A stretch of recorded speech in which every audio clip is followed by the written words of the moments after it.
दोस्तों नमस्कार। दोस्तों 2014 में केंद्र में जो बीजेपी की सरकार बनी, वो बनने के पीछे सबसे बड़ा हाथ किसका है या सबसे ज़्यादा योगदान उनकी सत्ता बनाने में किसका है? आप कहोगे बीजेपी पार्टी का जो काम था उनका हाथ है, या आप कहोगे उनकी जो पार्टी वर्कर है उनका जो काम था उसकी वजह से हुआ है, या आप कहोगे कि जो आरएसएस है उसका जो नेटवर्क है उसको उनकी मदद मिली। हाँ, ये तो हो ही सकता है, क्योंकि अगर एक पार्टी चुनाव लड़ती है तो निश्चित उनकी जो ऑर्गेनाइजेशन होता है, उसका जो स्ट्रक्चर होता है या उनके जो कार्यकर्ता होते हैं उसका तो उसमें सहयोग होता ही है। लेकिन सबसे बड़ी बात इसमें जो है वो अन्ना आंदोलन जो 2011 में हुआ था उसका जो योगदान है इनकी सरकार बढ़ाने में सबसे ज़्यादा है, क्योंकि उसकी वजह से जो माहौल पूरे देश में अन्ना आंदोलन की वजह से भ्रष्टाचार का विरोध जो पूरा देश ने किया था, और जिस तरह से एक तरह की एक ऊर्जा पूरे देश में संचार गई थी और ऐसा लग रहा था कि एक बदलाव होना चाहिए और ये जो करप्शन है या जो भ्रष्टाचार है वो पूरे देश में थमना चाहिए। और जिस तरह से उसके बाद में एक एग्रेसिव कैंपेन पूरे देश में बीजेपी की तरफ से चलाया गया और जिस तरह के सपने और जिस तरह के वादे बीजेपी ने लोगों के सामने रखे, और उसमें भ्रष्टाचार, महंगाई, बेरोजगारी, काला धन से लेके अब ऐसे मतलब एक तो सबसे बड़ी बात थी कि जो संसद है उसको जो करप्ट पॉलिटिशियन है या जो गलत अलग अलग जो जिनके ऊपर केसेस चलते हैं ऐसे लोगों से भी जो संसद है वो भ्रष्टाचार मुक्त ही नहीं बल्कि जो गुनहगार है उनसे भी मुक्त करने की बात वहाँ पे हो गई थी। और ऐसे लोगों को लगा था कि कुछ अच्छा होने वाला है या हो सकता है, तो हम क्यों ना इस बार जो बीजेपी की सरकार है वो बना के देख सकते हैं। और उसके बाद में एक जो पूरा जो कैंपेन, एक एग्रेसिव कैंपेन पूरे देश में चलाया गया और ऐसा लगा था कि कुछ अच्छे दिन ज़रूर आएंगे, क्योंकि अगर जो गरीबों के लिए बात हो रही है, गरीबों को लिए एक सपने दिखाए जा रहे हैं, एक प्रोग्राम सामने रखा है कि अगर हम ये चीज़ें करेंगे तो निश्चित तौर पे हमारे देश में बदलाव हो सकता है। और ये जो सपने थे, जो वादे थे, उसको बाद में हमने अगर 10-12 सालों का अगर इनका जो ट्रैक रिकॉर्ड है अगर हम वो देखें और उनका जो काम करने का तरीका है वो अगर हम देखें, तो हम अभी ये कह सकते हैं कि निश्चित तौर पे लोगों का जो है एक तरह से निराशा हुई है और लोगों को अच्छे दिन तो आए नहीं, लेकिन जिस तरह का जो गवर्नेंस इस सरकार ने बनाया हुआ है, जो गवर्नेंस का एक मॉडल उन्होंने बनाया है, उससे लोगों की जो परेशानी है वो बढ़ती जा रही है और उसको कारण अनेक दिए जा रहे हैं। लेकिन सबसे बड़ी बात ये होती है कि जो उसकी वजह से मतलब जो सरकार आंदोलन करके आई है वही सरकार आज जो लोग आंदोलन कर रहे हैं या आंदोलन करने की अ, कोशिश करते हैं उनके साथ में किस तरह से बर्ताव होता है आपने देखा होगा। हमारे देश में अगर युवा जो युवा शक्ति है वो सबसे बड़ी शक्ति है, और ऐसा कहा जाता है कि पूरी दुनिया में आज सबसे ज़्यादा हमारा देश है वो युवा है, यानी हमारे देश में सबसे ज़्यादा जो युवा है वो है। लेकिन सबसे दुख की बात यह है कि हमारे देश जो सबसे युवा देश है, जिसमें सबसे ज़्यादा युवा शक्ति है, उसमें सबसे ज़्यादा बेरोजगार हमारे ही देश में है। और हमारे देश का जो बेरोजगारी का जो दर है या जो बेरोजगारी जो है हमारे देश में वो पिछले 45 सालों में सबसे ज़्यादा है, ऐसा जो गवर्नमेंट का रिकॉर्ड है वो कहता है। और इसी के साथ में पूरे देश जो पूरा जो वर्ल्ड रैंकिंग जो आती है उसी में भी हमारा जो बेरोजगारी है वो सबसे चरम पर है। और इसीलिए हमारे देश में जो बेरोजगार है उनके हाथ में काम नहीं है और जो युवा शक्ति है उसका जो उपयोग है वो सही से नहीं हो रहा है। आपको याद होगा 2014 से पहले ये कहा गया था कि हर साल हम 2 करोड़ रोजगार देंगे और रोजगार का वादा किया गया था। लेकिन अगर आप देखोगे तो 12 सालों में 24 करोड़ रोजगार मिलना चाहिए था। लेकिन अगर आप देखोगे तो जिस तरह का जो रोजगार है वो निर्माण होना चाहिए था, और जो 2-3 बातें होती है रोजगार निर्माण करने के लिए, जिसमें जो सरकारी उद्योग होते हैं वो होते हैं, जो अभी फॉरेन डायरेक्ट इन्वेस्टमेंट से जो रोजगार आते हैं वो होते हैं, और ग्लोबल लेवल पे जो भी स्टार्टअप कहो या जिस तरह से भी रोजगार निर्मित हो सकती है, या हमारे जो देशी जो हमारे उद्योगपति है, हमारे देश में जो लोग इंडस्ट्री खड़े करते हैं उसके तरह थ्रू भी रोजगार निर्माण हो जाता है। लेकिन अगर आप देखोगे ये पूरे अगर आप 10-12 सालों में आप देखोगे तो जिस तरह की पॉलिसीज लॉज बनाए गए हैं और जो लेबर लॉज है वो जिस तरह से 12-12 घंटे तक काम करने की उसमें बातें हो रही है, तो जिस तरह का जो पूरा जो ओनस है या जो जिम्मेदारी है वो लेबर के ऊपर डाल दी गई है, और एक तरह से जो मालिक है उसकी तरफ से ही कानून बनाए गए क्या, इस तरह की बातें अब जो विपक्ष है वो भी कर रहा है। और इसी वजह से पूरे देश में ये जो समस्या है, जो बेरोजगारी की जो समस्या है, वो सबसे बड़ी समस्या आज के डेट में है। और उसी की वजह से क्या हो रहा है कि हमारे जो युवा है वो अलग रास्ते पे जा रहे हैं, गलत रास्ते पे जा रहे हैं, और उनके हाथ में जो है अलग अलग उनका इस्तेमाल जो कुछ गलत लोग हैं वो कर रहे हैं, और जो अनैतिक अनैसर्गिक तरीके से या जो बोलते हैं ना कि गलत मार्ग में उनको लेके उनका जो गलत इस्तेमाल कुछ लोग हैं जो जिनको बोलते हैं कि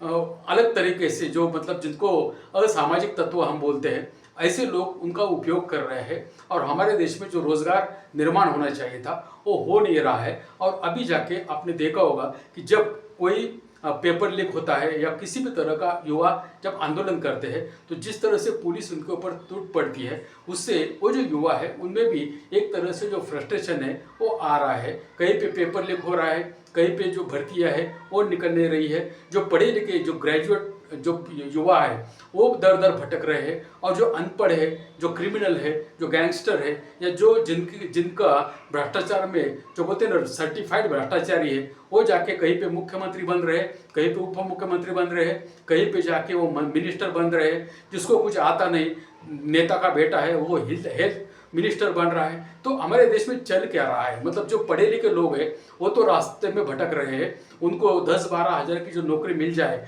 इस बारे में जो युवा है उनकी चिंता है कि हमको किस तरह से रोजगार मिले। अगर आप देखोगे तो 10-10 12-12 घंटे काम करने के बाद में एक तरह का उनके ऊपर एक प्रेशर डाला जाता है, आपको इतना जो है टारगेट पूरा करना पड़ेगा, तभी आपको इतनी सैलरी मिल सकती है। इस तरह के कानून, इस तरह के लॉज, इस तरह की पॉलिसीज बन रही है। और दूसरी तरफ जो है जो युवा है वो नशे में भी जा रहे हैं और गलत संगत में भी जा रहे हैं। और ये जो बातें हैं इसके लिए सरकार की जिम्मेदारी होती है रोजगार निर्माण करना, लेकिन सरकार ने पिछले 10-12 सालों में किसी तरह का कोई भी सरकारी जो उद्योग है वो तैयार नहीं किया है। और अब तो जो फॉरेन डायरेक्ट इन्वेस्टमेंट है जिसके ऊपर पिछले 10-12 सालों में बहुत बोला जा रहा था कि हमारे देश में सबसे ज़्यादा फॉरेन डायरेक्ट इन्वेस्टमेंट आ रही है, दूसरे देशों में वो नहीं जा रहे हैं और इंडिया को ही उन्होंने एक प्रेफरेंस दिया हुआ है। तो फिर अभी क्या हो गया, हमारे देश से जो विदेशी गुंतवणूकदार है या जो इन्वेस्टर है वो अपनी जो इन्वेस्टमेंट है वो क्यों निकाल रहे हैं हमारे देश से। जो मिलीनियर है बिलीनियर है वो 20-22 हज़ार अगर पिछले 5 सालों में दूसरे देशों में क्यों जा रहे हैं, इसका जवाब कौन देगा। और ये जो बेरोजगारी है इसका समाधान करने के बजाय उनको आंदोलनजीवी बोलना, उनको परजीवी बोलना और उनके साथ में खिलवाड़ करना और उनको जो गलत आंदोलन होते हैं उसमें फंसाना या जो दंगल जैसे चीज़ें होती है उसमें उनको अटकाना और धर्म के नाम पे उनको अफीम दे के धर्म की का नशा चटके उनका जो गलत इस्तेमाल पॉलिटिकली उनका करना, ये जो चीज़ें हैं वो हो रही है। लेकिन यहाँ पे जो एक बार आपने देखा होगा प्रधानमंत्री का जो आपने स्टार्ट में जो बाइट देखा उसमें प्रधानमंत्री भी कह रहे हैं कि हमारे देश में एक नई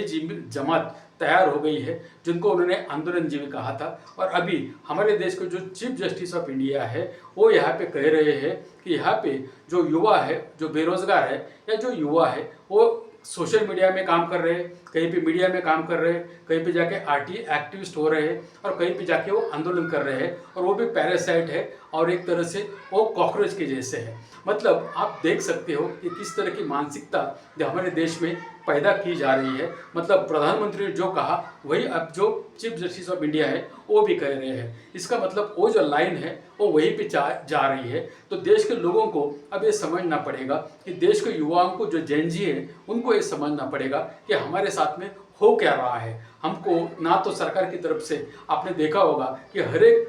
जिले में एक रोजगार केंद्र होता है, एम्प्लॉयमेंट एक्सचेंज या एम्प्लॉयमेंट ब्यूरो होता है। वहाँ पे जो लाखों की संख्या में जो युवा बेरोजगार होते हैं वो वहाँ पे जाके अपना रजिस्ट्रेशन करते हैं और जो रोजगार है वो मिलने की कोशिश करते हैं या मिलने की अपेक्षा में वहाँ पे जाके अपना रजिस्टर करते हैं। लेकिन एक तरफ तो वहाँ पे जो रोजगार है वो पैदा नहीं हो रहा है, दूसरी तरफ से जो देश में विकास के नाम पे जो लोगों की जो ज़मीनें हैं, जल जंगल ज़मीन उसके साथ में लोग खिलवाड़ हो रहा है। वो काटे जा रहे हैं, लूटे जा रहे हैं और कई दो लोगों के हाथ में पूरा देश जा रहा है। और जो युवा है वो देख रहे हैं, वो आंदोलन कर रहे हैं, लेकिन कहीं पर भी उनकी जो सुनवाई है वो ठीक से नहीं हो रही है। ये सरकार की जिम्मेदारी होती है। उनको अगर आप परजीवी कह रहे हो, पैरासाइट कह रहे हो, कॉकरोचेस कह रहे हो, तो ये देश के युवाओं का अपमान ही नहीं, उनके साथ में एक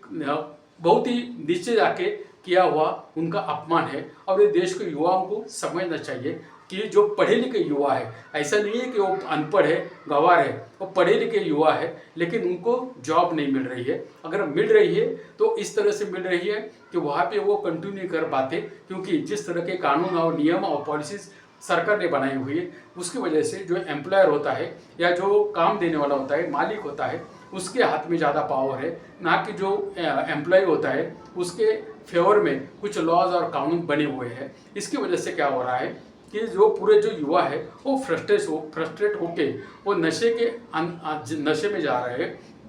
और हमारे देश में जो नशे का बाजार है वो भी फल फूल रहा है। आपने देखा होगा ड्रग्स की जो आए दिन कहीं ना कहीं पे ड्रग्स का जो साठा होता है या जो भी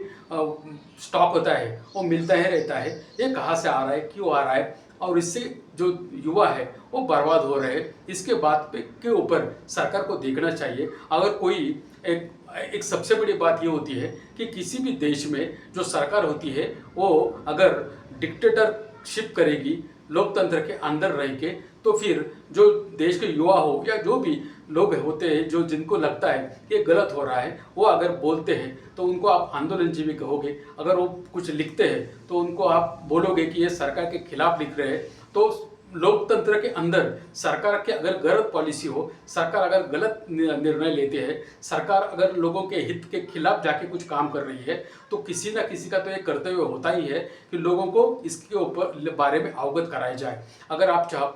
चाहते हो कि हमारे खिलाफ कोई कुछ ना बोले, हमने जैसा गोदी मीडिया बनाया हुआ है उसी तरह से जो गोदी समाज में हम बना ले, तो ये बात संभव नहीं होती है किसी भी लोकतंत्र में। क्योंकि हर समाज में, हर पूरे दुनिया में ऐसे लोग होते ही हैं जो समाज को जागरूक करने की कोशिश करते हैं, समाज को जो सच है वो बताने की कोशिश करते हैं। और इसकी पूरी जो दुनिया की जब से दुनिया बनी है तब से उसका इतिहास रहा है कि दुनिया में दो तरह के लोग होते ही हैं। जो है एक जो होते हैं वो आक्रमणकारी होते हैं, और दूसरे वो आक्रमणकारी दमनकारी इस तरह के होते हैं, और दूसरे होते हैं जो दुनिया को बचाने वाले होते हैं। एक तरफ तो देशभक्ति की बात हो रही है, देश को आगे बढ़ाने की बात हो रही है,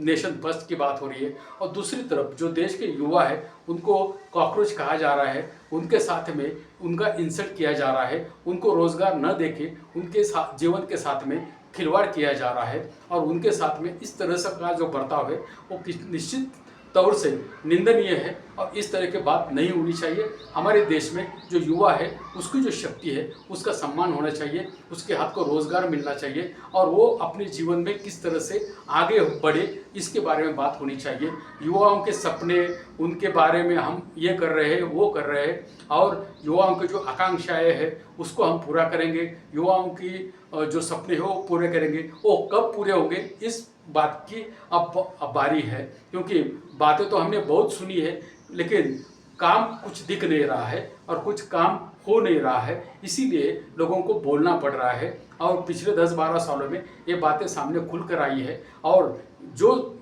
सरकार में बैठे हुए लोग हैं या जो पार्टी है उनको भी ये बात समझनी चाहिए कि हम भी आंदोलन करके ही सरकार में पहुँचे हैं, हम ऐसे ही नहीं आए हैं, और हमको भी लोगों ने आंदोलन के लिए सपोर्ट किया था। और अभी अगर लोग आंदोलन कर रहे हैं, लिख रहे हैं, बोल रहे हैं, तो उनकी आवाज़ दबाने की कोशिश सरकार को नहीं करनी चाहिए, क्योंकि किसी लोकतंत्र में ये परमिशन नहीं दी है सरकार को। सरकार की जिम्मेदारी होती है। इसीलिए जो directive principle of state policies है वो वही कहते हैं कि सरकार की कर्तव्य होता है, जो गवर्नेंस करना है इस सरकार का कर्तव्य है। और लोगों का जो फंडामेंटल राइट्स है वो कॉन्स्टिट्यूशन में, संविधान में इसीलिए दिए हैं कि लोगों को अपनी आवाज़ बुलंद करनी चाहिए, लोगों को अपनी बातें कहनी चाहिए। और इसीलिए कहते हैं कि अगर जो सड़क है वो खामोश हो गई तो संसद आवारा हो जाएगी। ये जो डायलॉग है ऐसे ही नहीं आए हैं, उसके पीछे कुछ ना कुछ कहानी है। इसीलिए देश के युवाओं को ये समझना चाहिए कि हमारे साथ में हो क्या रहा है। हमारा जो अधिकार है रोजगार का वो सरकार दे नहीं पा रही है। इसीलिए हम अभी सरकार से अधिकार चाहते हैं। हम चाहते हैं कि जो रोज़गार है वो हमको दिया जाए और हमारे साथ में इस तरह का जो परजीवी या पैरासाइट या कॉकरोचेस या जिस तरह की बातें हो रही है वो नहीं होनी चाहिए। ये देश के युवाओं का अपमान है और इससे देश के युवाओं को भी अभी सबक लेना चाहिए कि उनके साथ में हो क्या रहा है और उसका जवाब उन लोगों से मांगना चाहिए जो इस तरह की मानसिकता रखते हैं। आपको क्या लगता है कमेंट करके बताइए। मिलेंगे दूसरे वीडियो में दूसरे विषय के साथ में, तब तक धन्यवाद।